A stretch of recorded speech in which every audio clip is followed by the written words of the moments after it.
Amén. ¿Cuál es el regalo más grande que te pueden hacer? Regalo físico, pues quizá alguien diría un coche, no sé, una casa, pero quizá pensando en ese joven que acaba de cumplir los 18, se acaba de sacar el carné y no tiene coche.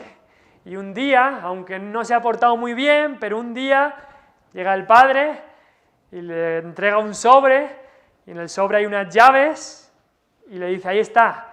Y su padre le ha regalado un coche y está tremendamente contento el hijo, sabe que no se lo merece ni de broma, pero ahora tiene este coche que quizá imaginemos que era el coche de sus sueños y está ahí, y es para él, no se lo merecía, pero ahí lo tiene. Pero ahora el hijo debe ocuparse en cuidarlo, en mantenerlo en condiciones. Qué vergüenza sería para ese hijo si un día llega su padre y ve que el coche, ese coche que le ha regalado a su hijo, ahora está lleno de basura, está lleno de todo lo que se ha comido, latas de Coca-Cola, todo basura por ahí, por dentro está sucio, por fuera también está sucio, se puede escribir el nombre ahí como a veces se escribe en el coche, y hablando de eso yo no tengo que hablar muy fuerte, que mi coche también está un poco sucio, pero imagínate que este hijo tiene el coche sucio por dentro y por fuera, con las ruedas pinchadas incluso, con rayaduras de estas de hierro por todo el capó, por todas las partes del coche. Dice, qué vergüenza, ¿no? Te han dado este coche, este regalo tan grande, y no te has ocupado ni un poco en cuidarlo, ni un poco. Eso, ahora, si el hijo se hubiera dedicado en cuidarlo, tampoco significara que se merecía el coche, simplemente que era lo normal. Y el regalo más grande que toda persona puede recibir, por supuesto no es ni un coche, ni una casa, ni nada así, es la salvación. La salvación de nuestra alma es el regalo más grande que existe, y encima es gratis. No tenemos que pagar por este regalo, encima es sin merecerlo, no podemos merecerlo, no podemos ganarlo, no podemos, es gratis, es porque sí, es porque Dios ha querido, porque Dios nos ama, por su gracia soberana, su gracia sublime. Ahora, Dios nos ha dado este regalo, y es gratis, es inmerecido, pero Dios nos manda, como vamos a ver hoy, a ocuparnos en este regalo, a ocuparnos, como hemos leído, en nuestra salvación. Mira lo que dice el final del versículo 12, que es el centro de este texto, de estos dos versículos. Dice, ocupaos en vuestra salvación. Ocupaos en vuestra salvación. Hoy queremos ver eso. ¿Qué significa esto de ocuparse en tu salvación? Dice ahí, ocupaos en vuestra salvación. Vamos a estar mirando estos versículos y Pablo, nada más empezar en el versículo 12, dice por tanto. Y siempre que leamos un por tanto en la Biblia, y muchas veces los miércoles damos quizá algunas técnicas de cómo estudiar la Biblia, para que no solamente escuchemos lo que se dice aquí, pero también cuando estemos en casa podemos aplicar estas cosas a estudiar la Biblia, o cuando estemos enseñando a otros cómo estudiar la Biblia. Y cuando ves un por tanto, lo que tienes que pensar es, ¿qué viene antes? Porque si yo te digo algo y luego te digo por tanto, el por tanto ese quiere decir es, con lo que ya te he dicho, pensando en todo lo que ya te he dicho, por tanto, lo siguiente. Entonces, siempre que veamos esa palabra tenemos que pensar, ¿qué ha estado hablando Pablo antes? Sabemos lo que ha estado hablando. Hemos visto las últimas semanas cómo Pablo hablaba que en nosotros tiene que haber esa actitud, esos pensamientos que había en Cristo. Y vimos ese pasaje tremendo que habla de la humillación de Cristo. Siendo en forma de Dios, se humilló a sí mismo. Pero no solamente la humillación, nos habla también de la exaltación de Cristo. Y Pablo, antes que eso incluso, había estado dando mandamientos en el capítulo 2. Leemos ahí que Pablo había dicho, nada hagáis por contienda o por vanagloria. Antes dice, completad mi gozo. Había estado dando mandamientos. Y ahora está diciendo, mira, confío en que vais a obedecer, pero os animo. Y por eso, después de decir, por tanto, les dice, amados míos, amados míos. Pablo estos mandamientos que tenía que dar, estos imperativos que eran del Señor, no los suaviza, pero les comienza hablándoles con amor. Con amor, dice, amados míos, con ternura. Eran amados de Pablo, en más, en el capítulo 1, versículo 8, Pablo ya les ha dicho, os amo a todos vosotros con el entrañable amor de Jesucristo. Os amo de verdad. Pablo le estaba diciendo a estos filipenses. Esta frase, amados míos, no es una frase que Pablo utilizará en todas sus cartas. Leemos que la utiliza una vez en Romanos, 2 veces en Corintios y aquí en Filipenses, y también al final de Filipenses, en el capítulo 4, versículo 1, también dice amados y deseados. Nombra otra vez esta palabra. Es una palabra especial que Pablo utiliza. Ahora, es algo muy importante que aprendamos de Pablo. Pablo les va a dar mandamientos, les va a decir, ocupaos en vuestra salvación, les va a decir mandamientos que vienen de Dios y que Pablo les tiene que dar. Pero antes de decir eso les dice, amados míos, amados míos. Y es que aquellos que piensan que para que la gente obedezca, lo único que hace falta y la única solución es dar caña, ser duro, ser estricto, no pasar ni una, se equivocan. Pablo había aprendido de Cristo, del Rey, el Señor de señores, que Cristo como era, manso y humilde, lleno de amor. Y Pablo había aprendido de él. Y ante Cristo, que es manso y humilde y lleno de amor y que mostró su amor hasta lo sumo, hasta delante de él estamos contentos de doblar nuestra rodilla y obedecerle en todo. Y Pablo había aprendido de él. Pablo no había aprendido de otro rey en el Antiguo Testamento, que quizá os acordáis, el rey Roboam, el hijo de Salomón, que cuando vino el pueblo, acababa de ser rey, y el pueblo vino a Roboam y le dijeron, mira Roboam, tu padre fue muy duro con nosotros, ayúdanos un poco, bájanos los impuestos un poquito, y entonces te obedeceremos. ¿Y qué hizo Roboam? Eso nada. Decía, el dedo más pequeño mío es más fuerte que los muslos de mi padre. Si mi padre os castigó con azotes, yo con escorpiones, yo soy más fuerte. Pensaba así, que así lograría que le obedecieran, por mostrar fuerza, y al final los ancianos de ahí, del rey Roboam, le habían dicho, humíllate delante del pueblo y te servirán para siempre. Muestra ese amor y ellos te obedecerán. Y Pablo ahora iba a dar mandamientos y quería que obedecieran, y les habla con amor, les dice, amados míos. Padres, tenemos que aprender mucho de eso, queremos que nuestros hijos nos obedezcan, hablemos con amor. No solamente padres, sino la autoridad que a aquellos a quienes Dios nos ha puesto en autoridad sobre otros, tenemos que hablar con amor. Un pastor allí en Irlanda del Norte, me acuerdo cuando estaba en el seminario, me dijo que es importante cuando vas a hablar cualquier cosa, y más cuando vas a hablar algo que quizás sea alguna amonestación o alguna reprensión, utilizar la táctica del sándwich. ¿Y cuál es la táctica del sándwich? Que lo que vas a decir, que quizás es una amonestación, antes de decirlo, pon algo bueno de esa persona.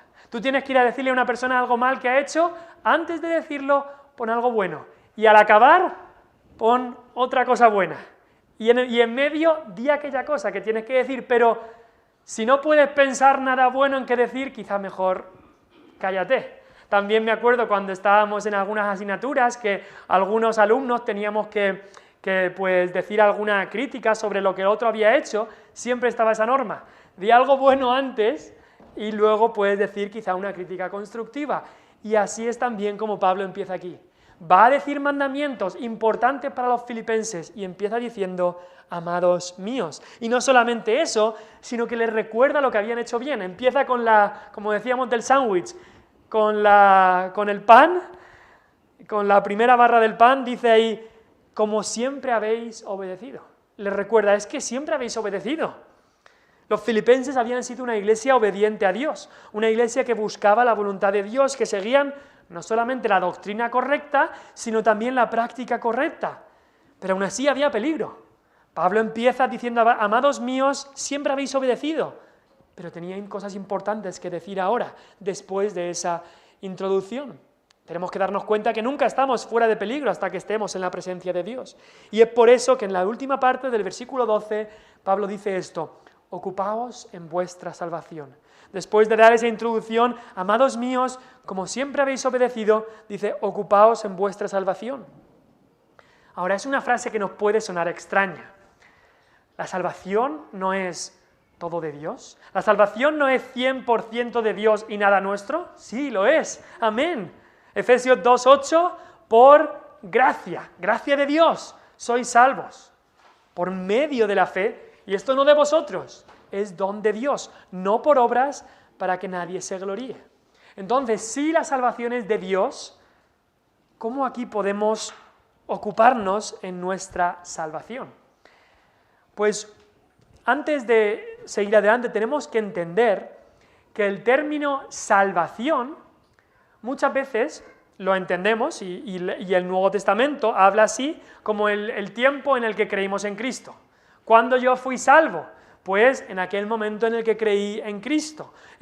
Aquel momento en el que nuestros pecados fueron perdonados, y ese es uno de los usos que le da el Nuevo Testamento. Ese nacer de nuevo que ocurre en un instante, es un acto. La justificación, ser declarado justo, es un acto que ocurre en un instante. La adopción, antes éramos hijos del diablo y pasamos a ser hijos de Dios. Somos adoptados en su familia. Eso es un acto que ocurre en un instante.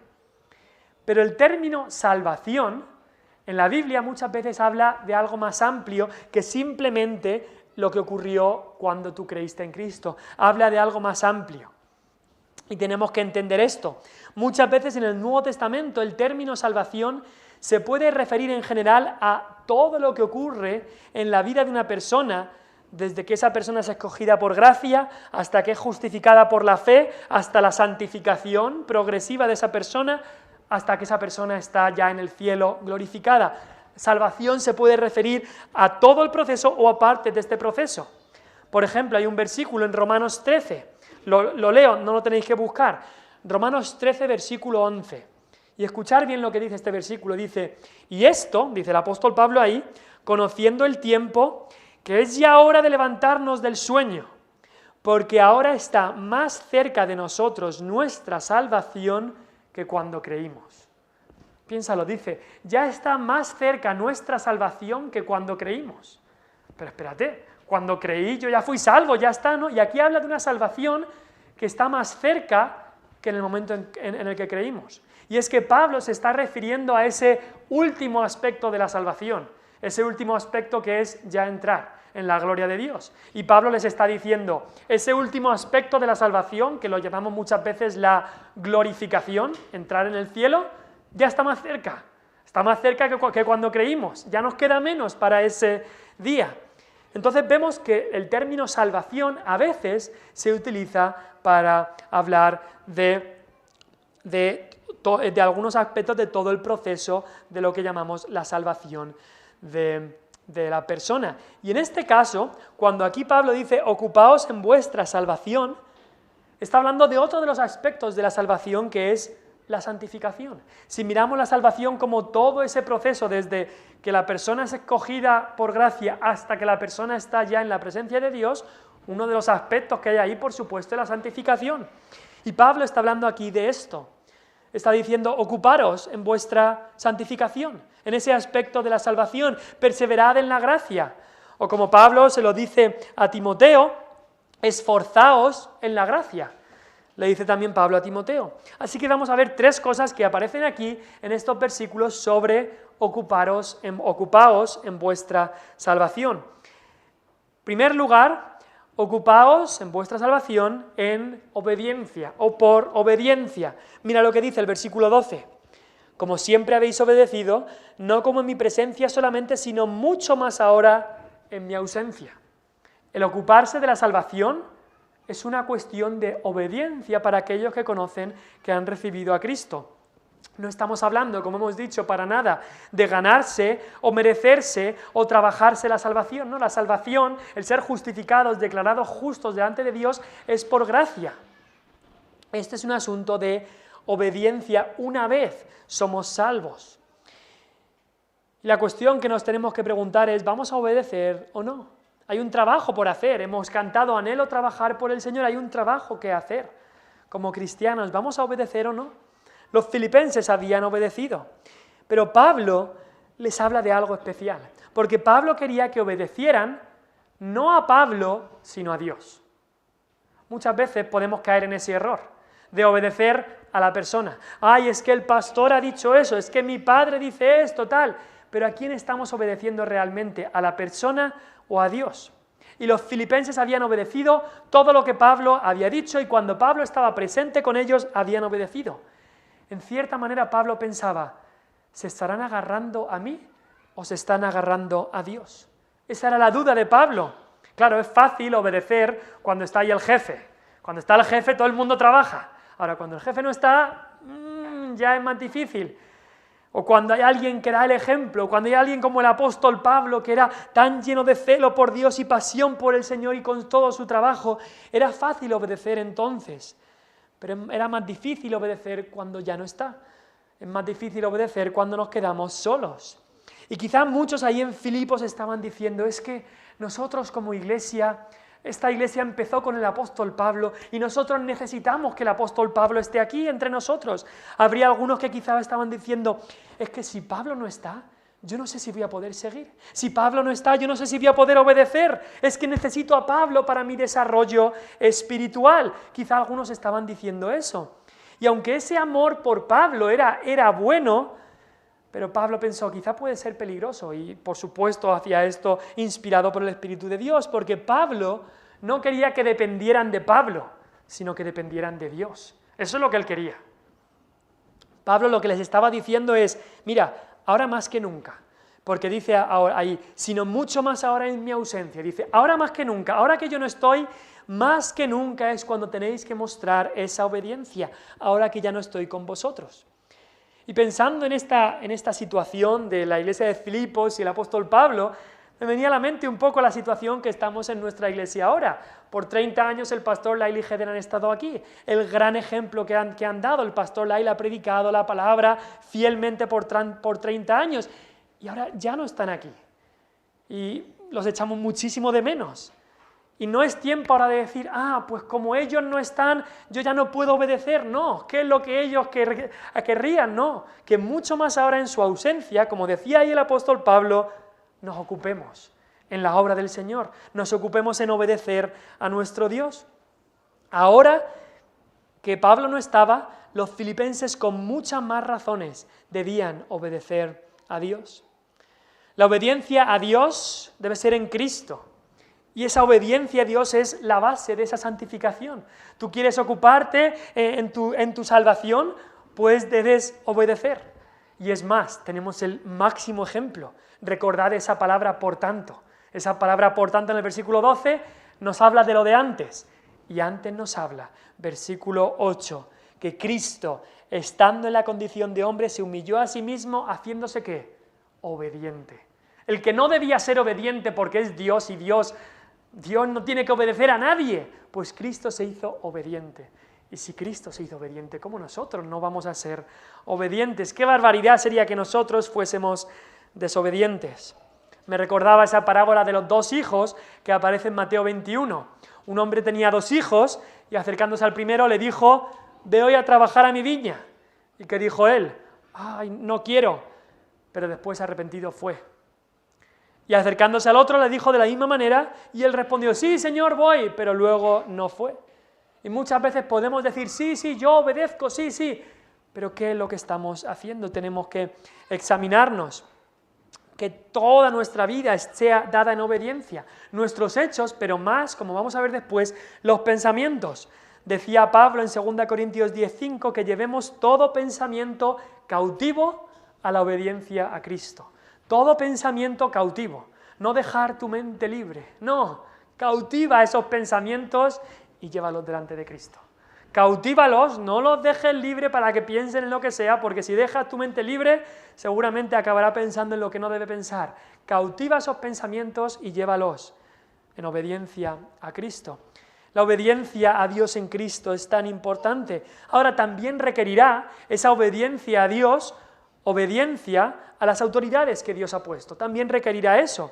Tengo 4 versículos ahí en la Biblia, Efesios 6:1. Hijos, obedeced en el Señor a vuestros padres. Para obedecer a Dios, el hijo debe obedecer a su padre. Efesios 6:5 habla a los empleados o a los siervos, siervos, obedeced a vuestros amos. ¿Quieres obedecer al Señor? Pues te toca obedecer a tus jefes. Ciudadanos, Romanos 13:1, sométase toda persona a las autoridades superiores. Pero cuando no está la policía yo puedo ir a 150 y no pasa nada. No, dice ahí, sométase toda persona a las autoridades superiores, obedecer las autoridades, las leyes que Dios ha puesto. Y en la iglesia, Hebreos 13:17 dice, obedeced a vuestros pastores y sujetaos a ellos. Dios ha establecido autoridad, Dios ha establecido una obediencia en esa autoridad, y para obedecer a Dios hay que obedecer también a estas autoridades que Dios ha puesto. Entonces, ocupaos en vuestra salvación, eso es obediencia, por obediencia y en obediencia. En segundo lugar, lo vemos al final del versículo 12. ¿Cómo debemos ocuparnos en nuestra salvación? Lo dice ahí, con temor y temblor. Con temor y temblor. Eso me lleva a pensar el Salmo 2, versículo 11. Dios le está hablando ahí a los reyes de la tierra y les dice, servid a Jehová con temor y alegraos con temblor. Hace ya unos meses estuvimos hablando, un año quizás, estuvimos hablando del temor de Dios. El temor de Dios debe ser la actitud del cristiano. Ese temor que debemos de tener, esa reverencia, ese asombro por la majestad de nuestro Dios, ese temor debe estar ahí. Y aquí dice, ocupaos en vuestra salvación con temor y temblor. No con frivolidad, no como si no pasara nada, no, con reverencia, con temor y temblor. Y esta frase, con temor y temblor, es una frase especial porque Pablo la utiliza bastante. La repite incluso 4 veces, estas palabras temor y temblor juntas. 4 veces en sus cartas. En 1 Corintios 2:3 la nombra. Y dice, Pablo, hablándole a los corintios, nada más empezar la carta, dice, cuando estuve ahí con vosotros, dice, estuve entre vosotros con debilidad y mucho temor y temblor. Pablo había ido a Corinto y los corintios pues tenían muchos problemas. Era una ciudad bastante perversa y ahí los cristianos que habían recibido a Cristo pues venían con mucho bagaje, con muchos problemas. Y Pablo fue allí y predicó con mucho cuidado. ¿Por qué? Dice ahí, me propuse no saber entre vosotros cosa alguna sino a Cristo y a este crucificado. Quiero ser lo más centrado en Cristo que se pueda. Predicó con mucho temor y temblor para que ninguna palabra de Pablo pudiera desviarles del camino. Solo quería predicar a Cristo y este crucificado. En Efesios 6:5 también Pablo utiliza esta palabra, temor y temblor, hablando de lo que hablábamos antes, de los siervos, de los empleados. Dice, obedeced a vuestros amos terrenales con temor y temblor, con sencillez de vuestro corazón como a Cristo. Pablo les habla aquí a los siervos o esclavos de cómo debían comportarse con sus jefes, con sus amos. Dice, con mucho cuidado, saber vuestra posición. ¿Quién es la autoridad? Tenéis que saber que vosotros sois los siervos y los otros son los amos. Y dice, y con sencillez, no siendo hipócritas, no siendo falsos, de que ahora hago esto y luego hago lo otro, no siendo complicados, sino sencillos de corazón. 2 Corintios 7 también Pablo utiliza estas palabras. Hablando ahí de Tito, Tito había sido enviado por Pablo para ir a Corinto. La primera carta de Corintios, Pablo les había hablado duramente de todo lo que estaba mal, y en la segunda ellos se habían arrepentido y Pablo les habla de consolación. Y Pablo les dice ahí, y el cariño de Tito para con vosotros es aún más abundante, cuando se acuerda de la obediencia de todos vosotros, de cómo lo recibisteis con temor y temblor. ¿Qué había pasado? Corinto había pecado, esa iglesia estaba en pecado, Pablo les había escrito, Pablo les había reprendido y lo recibieron bien, se arrepintieron. Y cuando Pablo envió a Tito, estaban con temor y temblor, porque sabían que habían pecado y lo recibieron con temor y temblor. Sabían que habían contristado a Dios, contristado a Pablo también, y eso les produjo arrepentimiento verdadero, les produjo temor y temblor, les produjo un celo, un cuidado de servir a Dios, obedecer a Dios al pie de la letra. Decían, es que no me quiero desviar, es que esto es muy serio. Se dieron cuenta de lo serio que es el pecado, se dieron cuenta, es que a la mínima el pecado me pilla y me mata, quiero llevar mucho cuidado. Y por eso recibieron a Tito con temor y temblor. ¿Qué significa ocuparse en nuestra salvación con temor y temblor?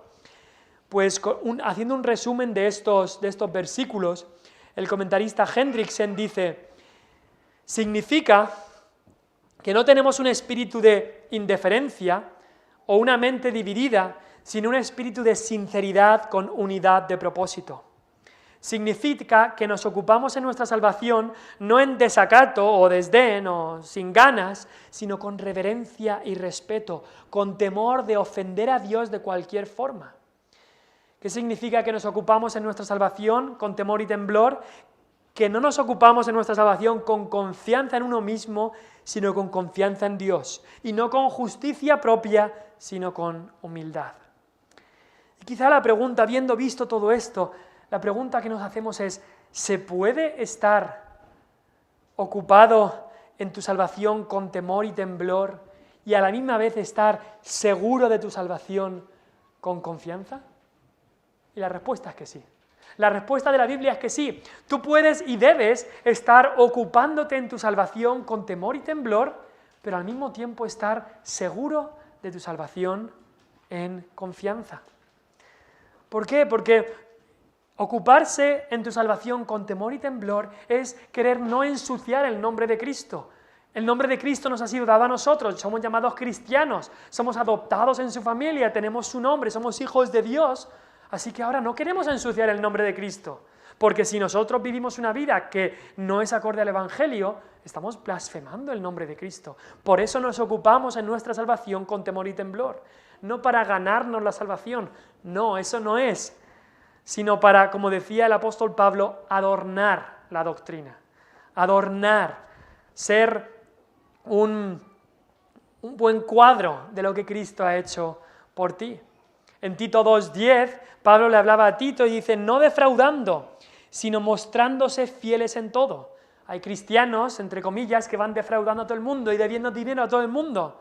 Pero le dijo Pablo ahí a Tito, no defraudando, sino mostrándose fieles en todo, en la iglesia y fuera de la iglesia, para que en todo adornen la doctrina de Dios nuestro Salvador. ¿Cómo vivir para Cristo? ¿Cómo ocuparse en tu salvación? Pues adornando la doctrina. Si tú vives una vida defraudando, si vives una vida de pecado, si vives una vida de mentiras, si vives una vida de orgullo, estás, en vez de adornando la doctrina, ensuciándola. Y no quieres hacer eso, no deberías querer hacer eso si conoces al Señor. Con temor y temblor, también para no perder parte del galardón. Sabemos que aquellos que conocen a Cristo, un día seguro van a estar en el cielo. Pero es verdad que en el cielo habrá galardones. En el cielo habrá galardones según lo que hayamos hecho en la carne. Y en 2 de Juan, versículo 8, les dijo el apóstol Juan a los que les escribía, mirad por vosotros mismos, para que no perdáis el fruto de vuestro trabajo, sino que recibáis galardón completo. No quieres perderte alguna parte de este galardón tan grande. Así que mirad por vosotros mismos, cuida tu vida, ocúpate en tu salvación. Ahora hemos visto que hay que ocuparse en nuestra salvación porque eso es obediencia, por obediencia, también con temor y temblor. Y en tercer lugar, debemos ocuparnos en nuestra salvación porque Dios es el que obra. Porque Dios es el que obra. Y aquí está el ánimo, aquí está el incentivo. Porque es que podemos decir, es que yo no puedo. Es que yo no puedo hacer todo esto, yo no puedo mantener mi salvación, yo no puedo vivir esta vida que la Biblia habla, y aquí el ejemplo de Cristo, yo no puedo vivir todas estas cosas que dice ahí, de cómo Cristo se humilló a sí mismo, obediente, a mí me cuesta tanto todo esto. Bueno, pues aquí hay ánimo en el versículo 13, dice ahí, porque Dios es el que en vosotros produce así el querer como el hacer por su buena voluntad. Dices, es que yo no puedo, pues aquí te dice, bueno, debes hacerlo y puedes hacerlo porque Dios es el que está obrando en ti. Ay, yo no puedo ocuparme, mi salvación es demasiado para mí. Debes hacerlo y puedes hacerlo porque Dios es el que está obrando en ti. Seguramente muchos de vosotros, ahora con estos días de calor, tendréis un ventilador. Algunos tendréis aire, otros un ventilador. A veces el aire del ventilador quizá es mejor a veces que el aire del aire acondicionado, da menos dolor de cabeza o lo que sea, pero el ventilador, ¿cuál es la función del ventilador? Pues girar esas aspas para darte aire. Esa es la función, ¿no? Está hecho para eso. Pero el ventilador solo lo puede hacer, ¿cuándo? Cuando está conectado a la corriente. Tú cortas el cable y le das a los botones y ahí no va a ir nada. No va a funcionar el ventilador. Un ventilador sin energía no funcionará. Pero una vez conectado a la corriente, tiene que dar aire. Su función es dar aire. Piensa en lo que está diciendo aquí. Dios nos dice, lo que tenéis que hacer es ocuparse en tu salvación, pero es Dios el que lo hace. Es Dios el que lo hace. Piensa, por ejemplo, en la analogía que Cristo hace con la rama y los pámpanos que tienen que llevar fruto. Se espera de esa rama que dé fruto, pero la rama no puede dar fruto sola. Si la cortas, se queda sin fruto. Y Cristo dijo, permaneced en mí, yo soy la vid, Él dijo, permaneced en mí y yo en vosotros. Como el pámpano, como la rama, no puede llevar fruto por sí mismo si no permanece en la vid, así tampoco vosotros si no permanecéis en mí.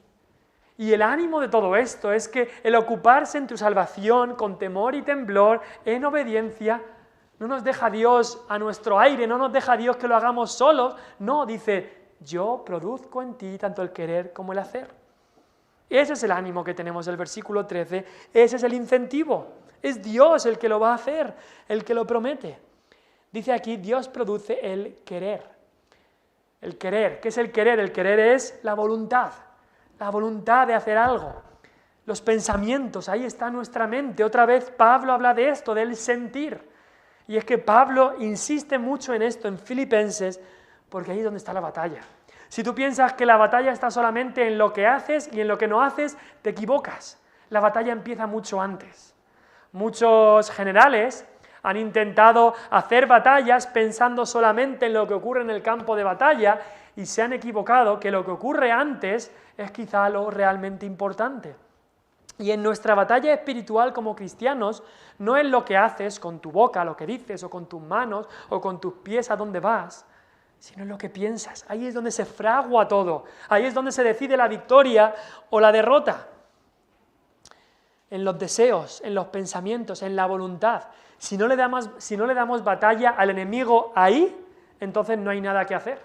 Es como aquel entrenador de fútbol que piensa que con escoger a los 11 mejores y ponerlos a jugar ya va a ganar el partido. Y no entrenan, ni hay táctica, ni hay nada en el vestuario. Pues van a perder. Y es igual con nosotros. Si pensamos que lo que importa es solamente lo que haces y no lo que piensas, te equivocas completamente. Porque al final, ¿por qué haces lo que haces? ¿Por qué haces lo que haces? Pues al final, en la mayoría de los casos, lo que vas a hacer es lo que en realidad quieres hacer. Hay gente que, me acuerdo, escuchar a alguien hace unos meses que decía, ay, es que yo no sé lo que me pasa, yo es que quiero orar y leer y yo quiero hacer esto, pero luego me paso días y meses sin leer la Biblia, al final nunca oro, es que al final nunca puedo, pero yo quiero, yo quiero. Y me hizo pensar, ¿de verdad lo quieres? ¿De verdad lo quieres? ¿Y puedes pasar meses sin leer y orar? Quizá no lo deseas como debes. Me acuerdo en mi instituto, y esto no es un proverbio bíblico, es un proverbio chino, pero da un poco de... es una cita que creo que nos puede alumbrar un poco. Ahí en mi instituto había un cartel grande y decía esto, un proverbio chino, quien quiere hacer algo, encuentra el medio, quien no quiere hacer algo, encuentra la excusa. Y eso nos hacía ver de que al final es la voluntad. Sí que es verdad que hay veces que no se puede o tal, pero si de verdad quieres hacer algo, vas a encontrar el medio para hacerlo. ¿Quieres venir a la iglesia? Encontrarás el medio para poder venir. Hay circunstancias, por supuesto. ¿Quieres leer la Biblia? Encontrarás el medio para poder leerla, orar, lo mismo. Y es que cuando Dios salva un alma, Él da esos nuevos deseos, Él produce el querer, Él da una nueva voluntad. Él hace que ahora quieras lo que antes no querías. Antes decías, yo que voy a ir a esa iglesia, yo que voy a leer ese libro, y ahora tienes un deseo por leer este libro y por orar. Él hace que tú quieras lo que antes no querías. Por eso, cuando el querer no está ahí, cuando no hay voluntad de seguir a Dios, entonces no hay ninguna evidencia de que haya habido una verdadera salvación. Así que nuestra oración es, Señor, tú que me has salvado, produce en mí más y más el querer servirte, el querer desear tu reino, el desear tu palabra, el que mi voluntad quiera hacer esto, obra en mí el querer estar en tu casa, el querer estar con tu pueblo. Esa es nuestra oración. Pero Dios no solamente produce el querer, sino también el hacer. Dios lo produce también. Dios al final es el que produce todo en nosotros. Y tenemos que llevar cuidado porque puede ser que el querer esté en nosotros, esa es la primera batalla, por supuesto, y la gran batalla está aquí en la mente, en el querer, pero luego hay que hacerlo también. Y el mismo Pablo decía en Romanos 7, es que el querer está en mí, pero el querer el bien está en mí, pero no el hacerlo. Puedes quererlo y que luego no llegue a realizarse. Eso les pasaba a los corintios que le habían dicho a Pablo, queremos hacer una ofrenda, queremos dar una ofrenda para aquellos que lo necesitan. Y les decía Pablo, ahora pues llevad también a cabo el hacerlo, para que como estuvisteis prontos a quererlo, así también lo estéis en cumplir conforme a lo que tengáis. Es bueno querer ofrendar y dar una ofrenda y ayudar, bien, pero que no se quede en querer solamente, que llegue al hacer. Y es Dios el que produce tanto el querer como el hacer. Y luego dice ahí, por su buena voluntad. Dios, su voluntad es buena, siempre es buena. A los que aman a Dios, todas las cosas les ayudan a bien. La voluntad de Dios es siempre buena, aún en la enfermedad, aún en la pobreza, aún en la crisis, aún en la guerra. La voluntad de Dios es buena. Tenemos que saber eso. Y Dios es el que produce el querer y también el hacer. Y en la buena voluntad de Dios, como hemos visto, Él cambia nuestra voluntad. Y menos mal que el ocuparse de nuestra salvación, menos mal que este aspecto de nuestra salvación, de nuestra santificación, Dios no nos deja a nosotros para que lo hagamos solos, no, Dios la produce en nosotros.